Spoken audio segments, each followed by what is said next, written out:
এবার নিজের সঙ্গে ঘটে যাওয়া প্রসঙ্গে মুখ খুললেন অভিনেত্রী ও মডেল শবনম ফারিয়া।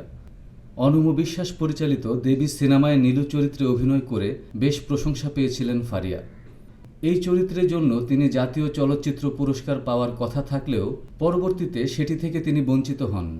তার বদলে মেঘকন্যা সিনেমার জন্য পুরস্কার পান অভিনেত্রী সুচরিতা। 2019 সালে দেয়া হয় সেই পুরস্কার। এ নিয়ে ফেসবুক পোস্টে শবনম ফারিয়া লিখেছেন, আমি আগের রাতেও বিভিন্ন জায়গায় শুনলাম আমি দেবীর জন্য ন্যাশনাল অ্যাওয়ার্ড পাচ্ছি।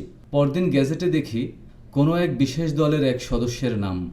ন্যাশনাল অ্যাওয়ার্ড না পেয়ে আমি মারা যাই নাই, কিন্তু প্রকৃতি যখন চোখের সামনে হয়ে যাওয়া ইনজাস্টিসের বিচার করে তা দেখতে ভালো লাগে। অ্যাওয়ার্ড নিয়ে স্বচ্ছতার কথা জানিয়ে তিনি আরও লিখেছেন, আশা করি এখন থেকে শুধু যোগ্যতা আর দক্ষতা দিয়েই ন্যাশনাল অ্যাওয়ার্ড দেয়া হবে, চাটুকারিতার জন্য না। মুহূর্তেই স্ট্যাটাসটি ভাইরাল হয়ে যায়।